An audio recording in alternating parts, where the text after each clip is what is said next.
స్కూళ్ల దోపిడీ దందాన్ని నిరసిస్తూ ఉద్యమం ఉధృతమవుతోంది. విద్యార్థుల తల్లిదండ్రులతో కలిసి ఇందిరా పార్కులో మహాధర్నా నిర్వహిస్తున్నారు. లైవ్ ద్వారా చూద్దాం.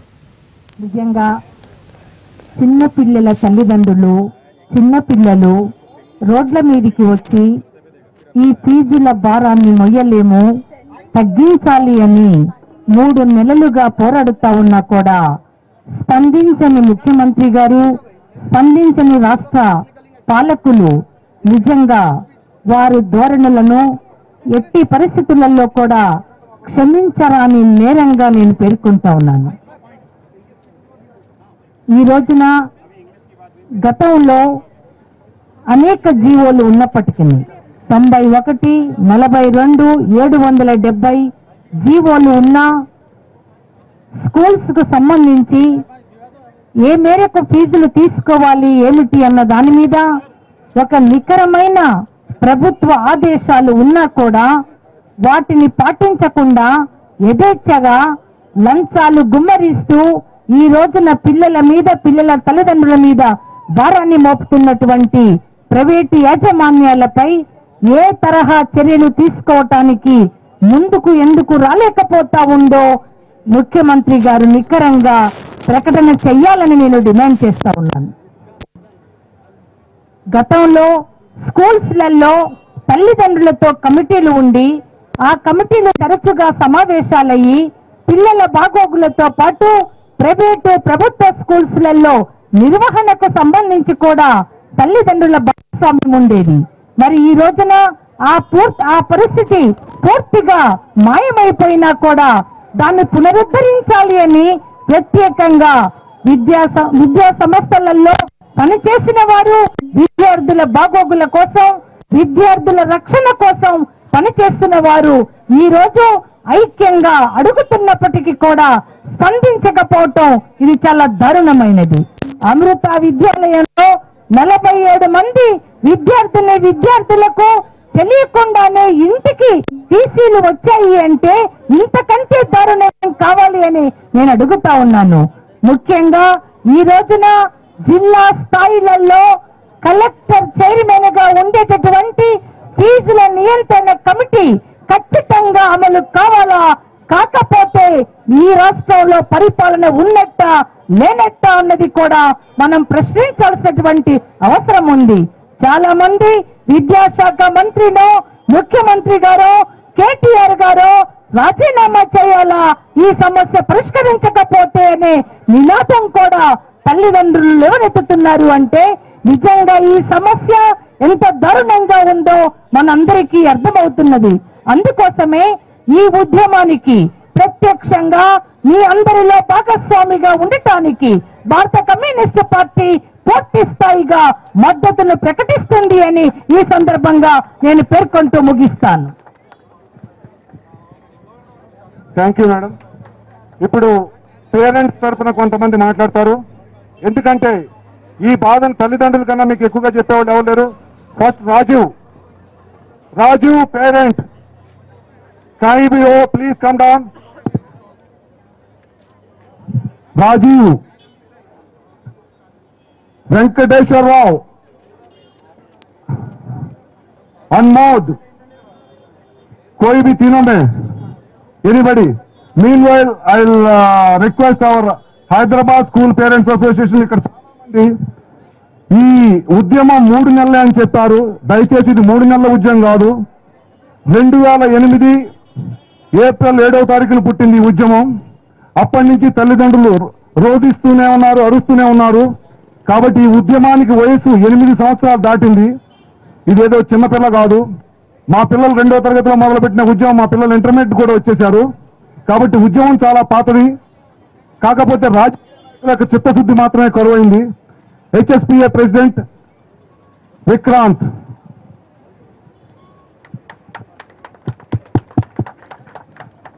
Thank you all parents. I'll probably try to speak in English now. I hope you can hear me at the back. Okay, I can see the raised hand. So this parent movement started in 2007 and 8. Some of the parents in school identified this is a concern. 2008 few parents started making parents association and they realized that even when they take the cases to the court, the cases are not unique to a school. The issue was much wider. Every school was involved in the commercialization of education.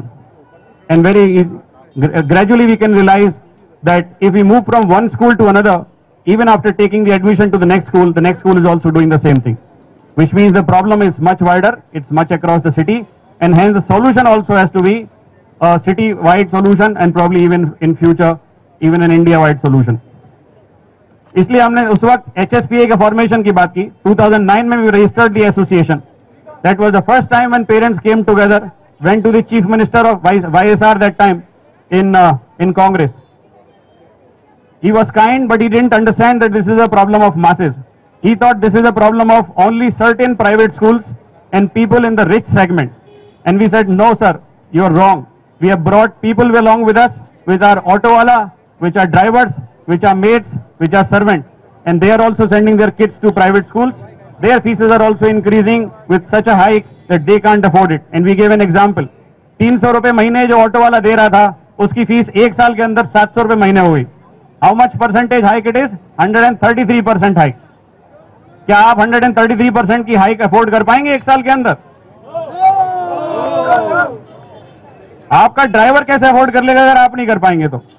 Right? आपकी made जो 3,000-4,000 रुपए कमाती है, उसे government school के अंदर confidence नहीं है, वो प्राइवेट स्कूल में भेजती है. उसकी फीस अगर इतनी तेजी से हाइक होती है तो वो कैसे अपने बच्चों को पढ़ा पाएगी? So auto driver very specifically told in front of us to the chief minister कि 300 रुपए महीने से मैं 2 बच्चों को पढ़ाता था, that was 600 rupees a month. आज एक ही साल के अंदर ये स्कूल की फीस 700 रुपए महीने हो गई. I have brought 1 child out of the school. That is the impact to the people in the lower segment. Everybody is bound to send their kids to the private schools. All of them are suffering with the same level of problem.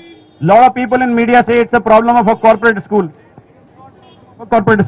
It is problem of private school.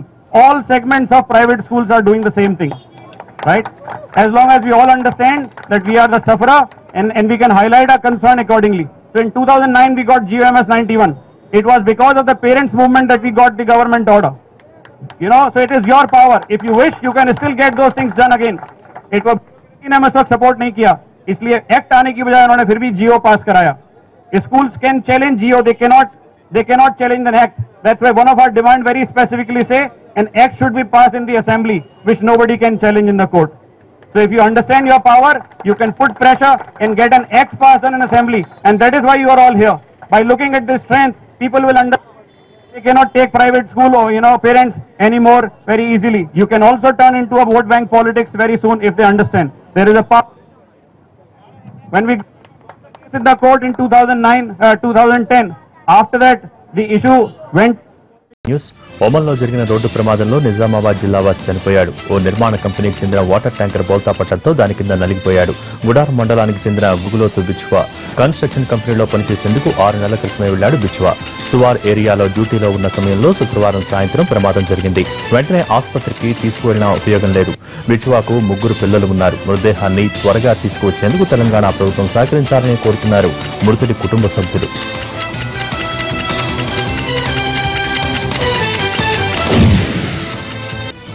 2 ఏళ్లలో తెలంగాణకు కేంద్రం నుంచి 90,000 కోట్ల రూపాయల నిధులు వచ్చాయన్న BJP అధ్యక్షుడు అమిత్ షా వ్యాఖ్యలపై మండిపడుతోంది TS ప్రభుత్వం. షా స్థాయి వ్యక్తులు అబద్దాలు చెప్పడం తగదన్నారు తెలంగాణ ఆర్థిక మంత్రి ఈటెల రాజేందర్. ఇవిగో మీరిచ్చిన నిధుల వివరాలంటూ గణాంకాలను బయటపెట్టారు ఈటెల.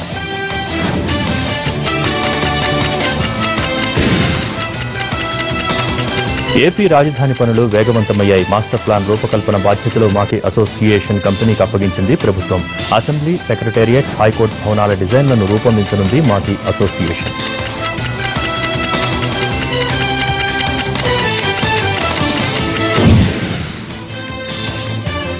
నలుగురికి అన్నం పెట్టే రైతన్నకు తీరని అన్యాయం జరుగుతోంది. ఒకవైపు అతివృష్టి, అనావృష్టితో పాటు అకాల వర్షాలు అన్నదాత నడ్డి విరుస్తుంటే ఎరువులు, పురుగుల మందుల వ్యాపారులు వారి మనోధైర్యాన్ని దెబ్బతీస్తున్నారు. తాజాగా హైదరాబాద్కు చెందిన ఓ విత్తనాల సంస్థ రైతులకు కోట్లల్లో కుచ్చుటోపీ పెట్టింది. దీంతో సంస్థ కార్యాలయం ముందు ఆందోళనకు దిగారు రైతులు.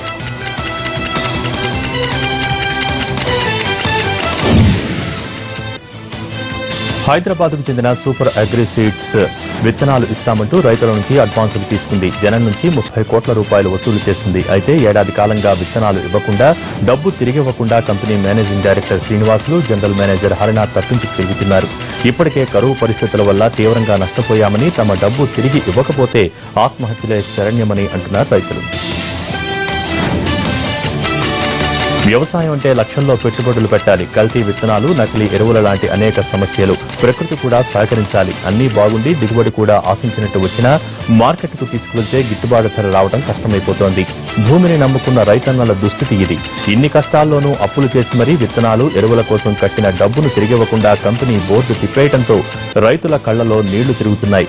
తమకు ఇక ఆత్మహత్యలే శరణ్యమని అంటున్నారు వారు.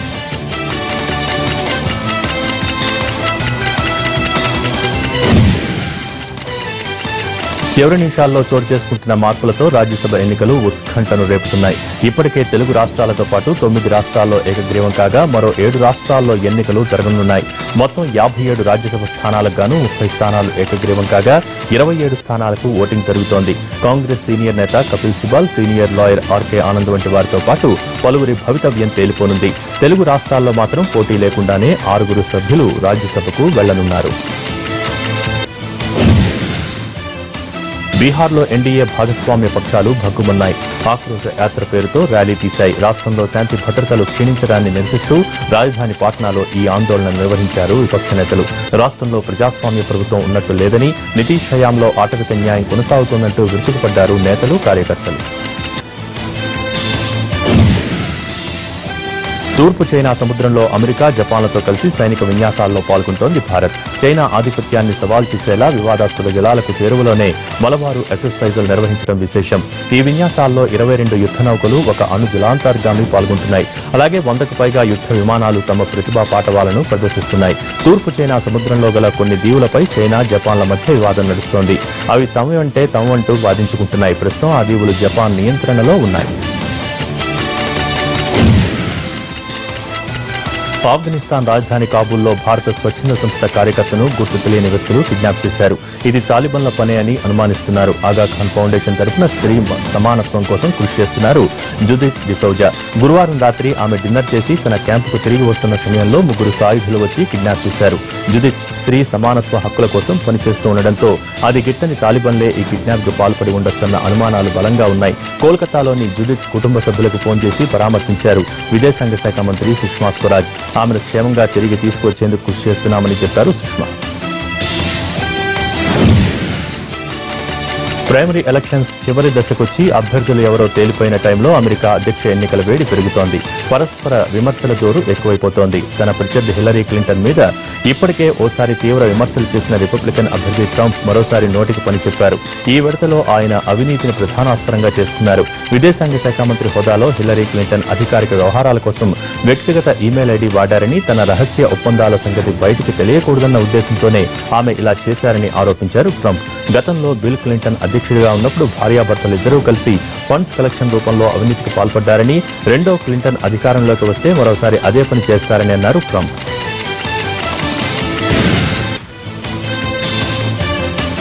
భావోద్వేగాలు మనుషులకే కాదు పశుపక్ష్యాదులకు కూడా ఉంటాయని మరోసారి రుజువైంది.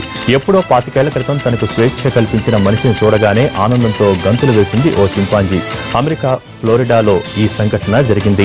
25 ఏళ్ల క్రితం ప్రయోగశాలలో బందీగా ఉన్న చింపాంజీకి లిండా విముక్తి కల్పించింది. ప్రయోగశాలలోనే పుట్టి పెరిగిన చింపాంజీకి అడవుల్లో ఎలా జీవించాలో కూడా లిండాయే నేర్పించారు.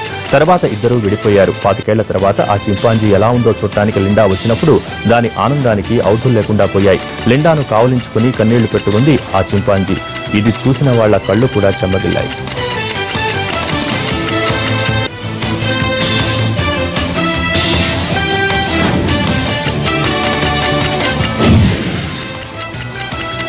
బాక్సింగ్ లెజెండ్ మహమ్మద్ అలీ అంత్యక్రియలు ముగిశాయి. ముస్లిం సంప్రదాయ పద్ధతిలో కేవ్ హిల్లోని ప్రైవేట్ శ్మశాన వాటికలో ఆయనకు వీడ్కోలు పలికారు. అంతకుముందు లూయిస్ విల్లే వీధుల్లో భారీ ఎత్తున అంతిమయాత్ర నిర్వహించారు. వేలాది మంది అభిమానులు వీధుల వెంట నిలబడి తమ అభిమాన క్రీడాకారుడికి తుది వీడ్కోలు పలికారు. అమెరికా మాజీ అధ్యక్షుడు బిల్ క్లింటన్, బాక్సింగ్ దిగ్గజం Mike Tyson, Hollywood hero will Smith సహా పలువురు సినీ, రాజకీయ క్రీడా దిగ్గజాలు ఈ కార్యక్రమానికి హాజరయ్యారు. 1960లో ఒలింపిక్స్ స్వర్ణం సాధించినప్పుడు అలీని ఘనంగా ఊరేగించిన మార్గంలోనే ఆయన చివరి యాత్రను కూడా నిర్వహించారు. చిన్నప్పుడు ఆయన చదువుకున్న స్కూల్, మొదట బాక్సింగ్ నేర్చుకున్న ఇన్స్టిట్యూట్, ఇలా అన్నింటినీ కలుపుతూ ఊరేగింపు కొనసాగింది. అంతిమ యాత్రకు భారీ సంఖ్యలో అలీ అభిమానులు హాజరై ఖననాన్ని మాత్రం పూర్తి కుటుంబ కార్యక్రమంగానే నిర్వహించారు. కుటుంబ సభ్యులతో పాటు కొంతమంది సన్నిహిత మిత్రులు ఇందులో పాల్గొన్నారు. శ్వాసకోశ సంబంధిత వ్యాధితో గత శనివారం తుది శ్వాస విడిచారు బాక్సింగ్ దిగ్గజం.